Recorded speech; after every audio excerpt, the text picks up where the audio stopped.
বাথরুমে আমাকে ধাক্কা দিয়ে আমার স্ত্রী বাহির থেকে লক করে দিয়ে বলল, থাকো তুমি, আমি গেলাম বাপের বাড়ি। বলে সে হনহন করে বের হয়ে যায়। এই শোনো, আর ঝগড়া করবো না, প্লিজ দরজা খুলে দাও। কেউ কোনো রেসপন্স করলো না। তার মানে আমার বউ প্রিয়া এখানে নেই। প্রিয়া বাসা থেকে বের হয়ে মেইন দরজায় তালা লাগিয়ে দিয়ে চাবিটা হাতে নিয়ে বলল, আর করবি ঝগড়া? এবার বুঝবি কত ধানে কত চাল। সে সেখান থেকে চলে যায়। এদিকে বাথরুমে থাকতে থাকতে আমার অবস্থা যায়। উপায় না পেয়ে মোবাইলের লক খুলে ফেসবুকে পোস্ট দিলাম। তাতে লিখলাম, বাড়িওয়ালার মেয়ে নীলা, তুমি যদি আমার এই পোস্ট দেখতে পাও তাহলে তাড়াতাড়ি মোটর ছাড়ো, ট্যাঙ্কিতে পানি নেই, অনেকক্ষণ ধরে বাথরুমে বসে আছি। আর যদি পারো তাহলে আমার বাথরুমের তালাটা খুলে দিয়ে যাও। ও মা, পোস্ট দেওয়ার সাথে সাথেই দেখি আমার বউ প্রিয়া কমেন্ট করেছে, আমি বাড়িতে এসে তারপর তোমার তালা খুলছি। আমি একটু অবাক হলাম। অদ্ভুত। আমি বললাম বাথরুমের তালা খুলতে, কিন্তু প্রিয়া বলছে আমার তালা খুলবে। মানে কি? কয়েক মিনিট পর ট্যাপ ছাড়তেই দেখি বাথরুমে পানি আসছে, আর তখনই দরজার হুক খুলে দেয়। আমি ভয়ে ভয়ে বাথরুম থেকে বের হয়ে প্রিয়ার পাশে দাঁড়িয়ে বললাম, মোটরটা চালু করে দিল কে? তখনই পেছন থেকে কেউ একজন বলল,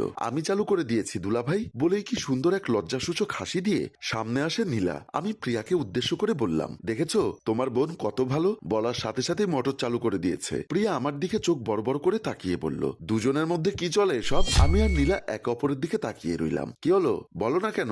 আজব, আমাদের মধ্যে আবার কি চলবে? তাহলে নীলাকে মোটর চালু করে দিতে বললে, আবার তালা খুলে দিতে বললে কেন? তুমিই তো সকাল সকাল ঝগড়া করে বাথরুমের তালা মেরে বাপের বাড়ি চলে গেছো। এদিকে বাথরুমে পানিও নেই। তাই কোনো উপায় না পেয়ে ফেসবুকে এমন একটা পোস্ট দিলাম। আমাকে নিয়ে এমন পোস্ট দিতে পারো না? তোমাকে নিয়ে দিলে লাভ হতো কি? তুমি তো বাপের বাড়ি চলে গেছো। আমি বাপের বাড়ি গেছি না? তুমিই তো তালা লাগিয়ে বললে তুমি বাপের বাড়িতে চলে যাচ্ছ। তুমি আর আমার সংসার করবে না। এখন তুমি কই গেছিলে সেটা আমি জানবো কি করে? প্রিয়া চিৎকার দিয়ে বলল, এটাই আমার বাপের বাড়ি, আর আমি নীলার রুমে ছিলাম। আমি মাথায় হাত দিয়ে সেখান থেকে চলে আসি। খাটে বসে বললাম, হায় আল্লাহ, আমার তো মনেই ছিল না যে এটাই তোমার বাপের বাড়ি আর আমার শ্বশুর বাড়ি। এই বাড়িতে থাকতে থাকতে এখন এটা নিজের বাড়ি মনে হয়। প্রিয়া আমার পাশে বসে বলল, ঘর জামাই থাকলে তো এমনই মনে হবে। এখন বলো নীলার সাথে তোমার কি সম্পর্ক?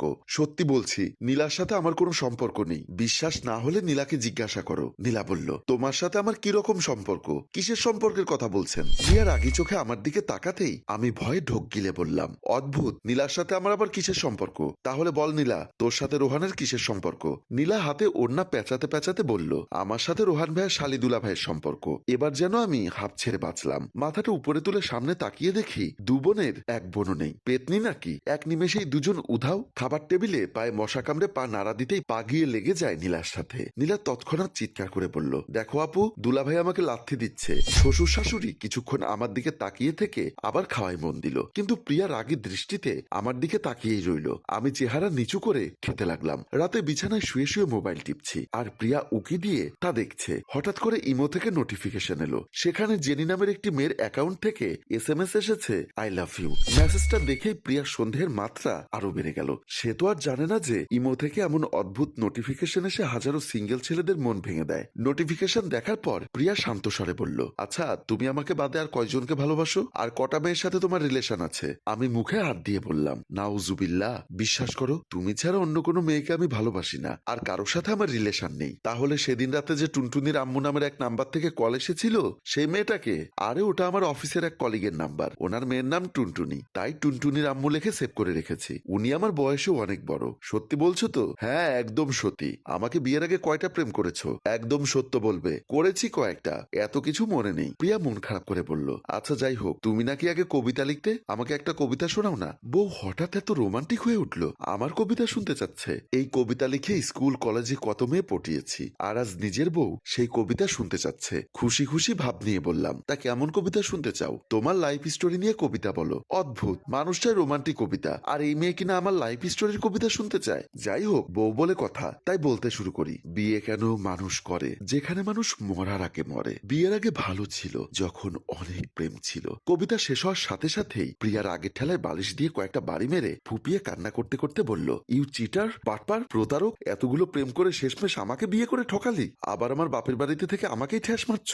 যা, তোর সাথে আমার কোনো সম্পর্ক নেই। আমার বাপের বাড়ি থেকে আমাকে ঠকানো, তাই না? যা, বের হ আমার রুম থেকে। কালকেই তোকে আমি ডিভোর্স দিব। প্রিয়া এক প্রকার জোর করেই আমাকে রুম থেকে বের করে দেয়। আমি সোফায় বসে বসে ভাবছি, অদ্ভুত, প্রিয়ার বাবা আমার হাই লেভেলের চাকরি দেখে আমার ব্যাপারে কিছু না জেনেই আমাকে জামাই বানিয়েছে, নিজেই আমাকে ঘর জামাই রেখেছে। আর তার মেয়ে বলে কিনা আমি চিটার, বাটপার, প্রতারক। ওরে বাটপার, ওরে চিটার। রাগের মাথায় দাঁড়িয়ে নিজে নিজে বললাম, থাকবো না এই বাড়িতে, করবো না প্রিয়ার সাথে সংসার। এই বলে বের হয়ে গেলাম। রাস্তায় হাঁটতে হাঁটতে ডিপ্রেশনে যাব, ঠিক তখনই ফোন আসে। ফোনটি হাতে নিয়ে দেখি নীলার কল।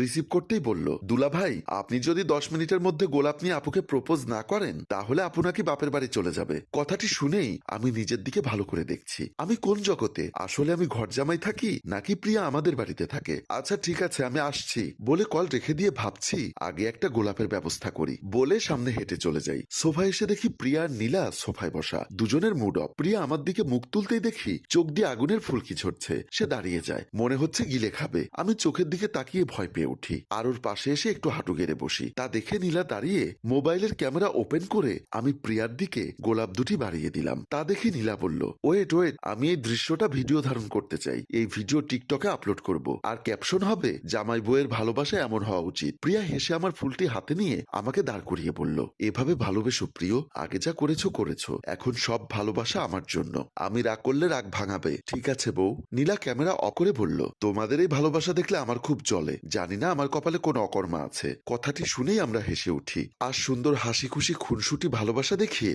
আমাদের গল্প এখানেই শেষ হয়। সম্মানিত ভিউয়ার্স, ঘর জামাই কি আসলেই খারাপ নাকি বসে বসে খাওয়ার একটা হোটেল? তবে গল্পের মতো ঘর জামাই থাকলে মন্দ নয়। গল্পটির ভাবনায় হাশেম রাজু, পরিচালনায় রেজাউল কবির চৌধুরী ও প্রযোজনায় FA নয়ন চৌধুরী। গল্পটি ভালো লাগলে লাইক, কমেন্ট ও শেয়ার করে অন্যকে দেখার সুযোগ করে দিন। ধন্যবাদ।